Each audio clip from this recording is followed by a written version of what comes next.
सकाळ स्वास्थ्यम 2023.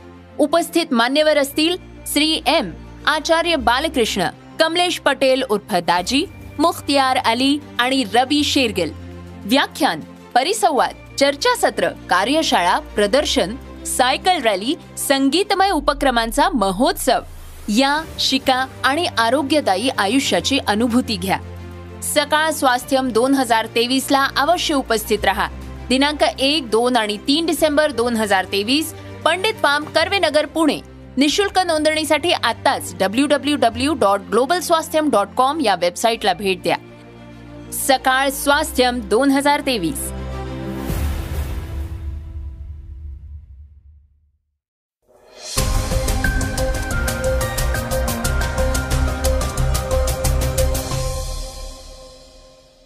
श्रोतेहो नमस्कार, मी अनिरुद्ध गत्रे आणि आपण ऐकत आहात सकाळ पॉडकास्ट. आमदार अपात्रता प्रकरणी नुसतंच तारीख पे तारीख सुरू आहे. आता या प्रकरणात 21 नोव्हेंबरची तारीख मिळाली. तेव्हा तरी निकाल लागतो का, हा प्रश्न आहे. त्याबद्दल ऐकू पहिल्या बातमीत. आर्थिक अफरातफरी करणाऱ्यांना इंगा दाखवणाऱ्या ईडीचाच अधिकारी लाचखोर निघालाय. त्याबद्दल ऐकूया दुसऱ्या बातमीत. तर तिसऱ्या बातमीत ॲपल अलर्टबद्दल. केंद्रच आता याविषयी तपास करणार आहे. वेगवान घडामोडीत ऐकूया मराठा कार्यकर्त्यांविषयी प्रकाश सोळंके यांनी केलेला नवा खुलासा. राज्यातील कृषी सेवा केंद्र 3 दिवसांसाठी बंद. सनी देओलला का आवडत नाही शाहरुख, सलमान. आणि ऑलिम्पियन जलतरणपटू वीर धवल खाडेने जाहीर केली निवृत्ती. चर्चेतल्या बातमीत ऐकूया मराठा आंदोलनाविरुद्ध सदावर्तेंनी दाखल केलेल्या याचिकेबद्दल. चला तर मग सुरुवात करूया आजच्या पॉडकास्टला. आमदार अपात्रता प्रकरणी पुढील सुनावणी 21 नोव्हेंबरला. शिवसेना आमदार अपात्रता प्रकरणाची सुनावणी विधानसभा अध्यक्ष राहुल नार्वेकर यांच्यासमोर काल 2 नोव्हेंबरला पार पडली. यावेळी ठाकरे गट आणि शिंदे गट यांच्यामध्ये खडाजंगी झाली. पुढील सुनावणी 21 नोव्हेंबरला होणार आहे. अध्यक्षांनी 16 नोव्हेंबरपर्यंत कागदपत्र सादर करण्याचे आदेश शिंदे गटाला दिले आहेत. सुनावणी दरम्यान व्हीप संदर्भात प्रश्न निर्माण करण्यात आला. त्यावेळी शिंदे गटाने मेल मिळालाच नाही असं सांगितलं.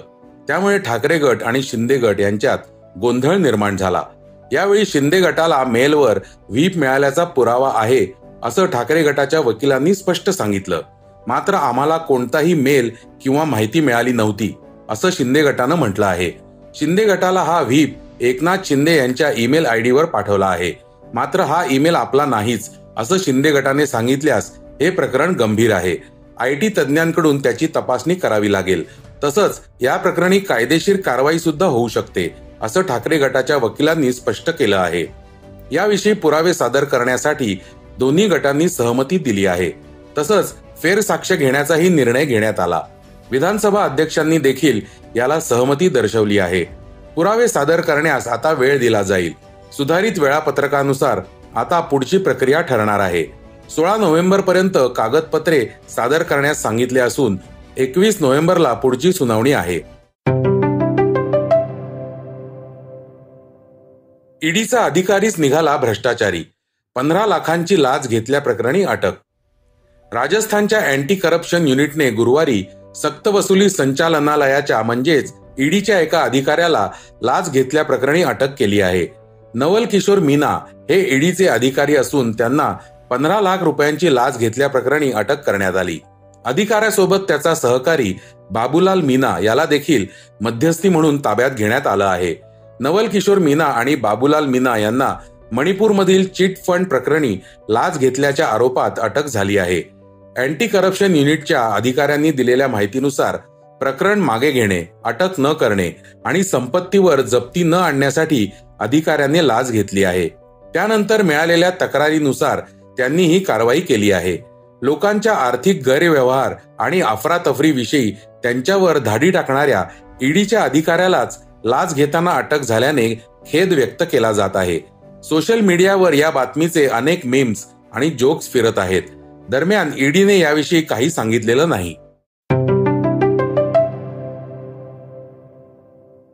आयफोन हॅकिंग प्रकरणाचा केंद्राकडून तपास सुरू. इंडिया आघाडीने काही दिवसांपूर्वी एक आरोप केला होता, ज्यात म्हटलं होतं की सरकार पुरस्कृत हॅकर्स त्यांचा फोन हॅक करण्याचा प्रयत्न करत आहेत.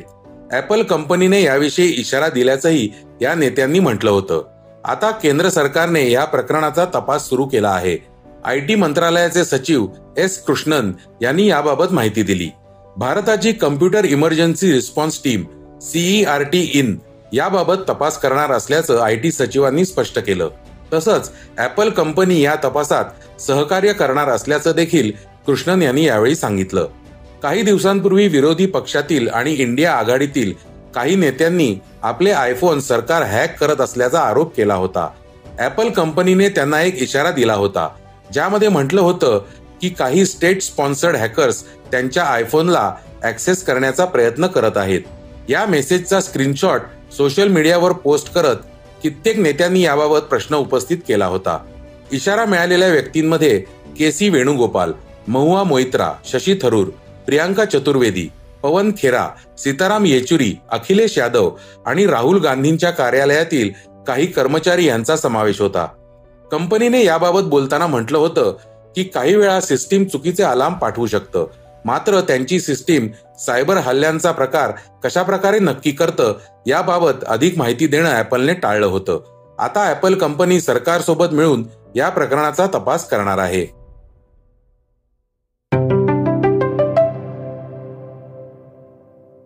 आता ऐकूया वेगवान घडामोडी. मराठा कार्यकर्त्यांनीच माझा जीव वाचवला, घर जाळणारे स्थानिक माफिया होते, प्रकाश सोळंके यांचं भाष्य. आमदार प्रकाश सोळंके यांचं घर मराठा आंदोलनादरम्यान जाळण्यात आलं होतं. मात्र आपलं घर मराठा आंदोलकांनी नव्हे तर स्थानिक माफियांनी जाळलं, असं वक्तव्य सोळंके यांनी केलं आहे. पत्रकार परिषदेत बोलताना ते म्हणाले, माझ्या घरावर हल्ले करणारे काही समाजकंटक स्थानिक माफिया होते. उलट मराठा कार्यकर्त्यांनी माझा जीव वाचवला. मी सर्व CCTV फुटेज पोलिसांना दिलं आहे. माझ्या घरावर दगडफेक झाली, पेट्रोल बॉम्बही फेकले गेले. राज्यातील कृषी सेवा केंद्र 3 दिवसांसाठी बंद.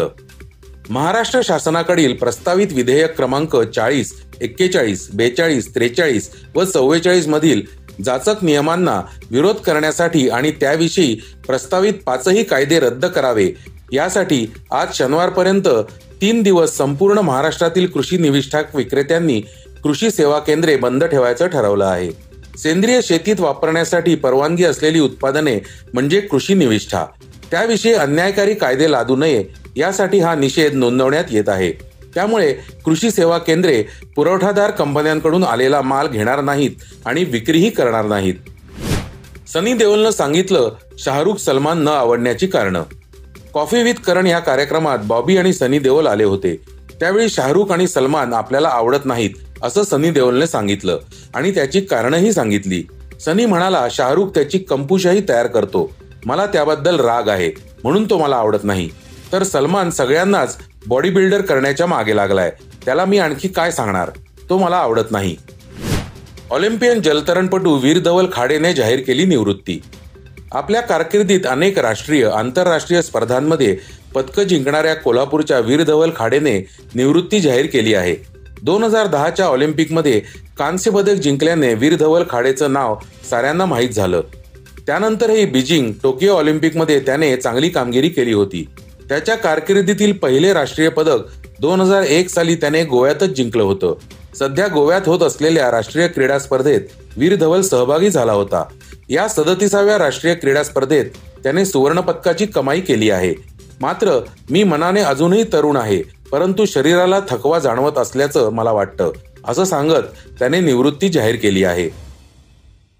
आता बातमी चर्चेतली. मराठा आंदोलनाविरोधात गुणरत्न सदावर्ते यांची याचिका. राज्यामध्ये बीड आणि परिसरात मराठा आंदोलनाने उग्र रूप धारण केलं होतं.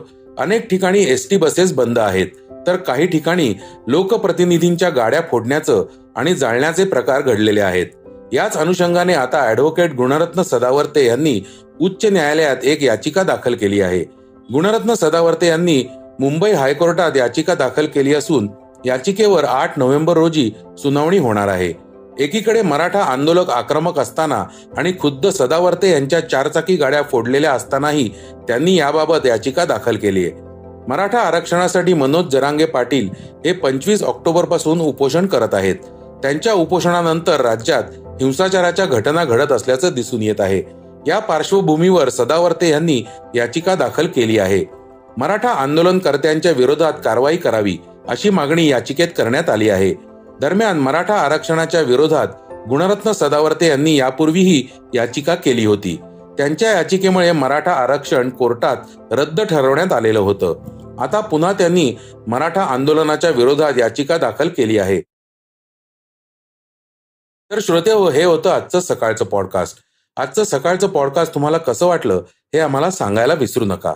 युट्यूबवर देखील तुम्ही सकाळचं पॉडकास्ट ऐकू शकता. त्यावरील तुमच्या प्रतिक्रिया, सूचना आमच्यापर्यंत जरूर पोहोचवा. आणि सगळ्यात महत्त्वाचं म्हणजे सकाळचं पॉडकास्ट तुमच्या मित्रांना, कुटुंबियांना नक्की शेअर करा. उद्या पुन्हा भेटूयात. धन्यवाद. वाचा, बघा आणि आता ऐका आणखी बातम्या isakal.com वर. तुम्ही हा पॉडकास्ट सकाळच्या वेबसाईट आणि ऍप वर सुद्धा ऐकू शकता.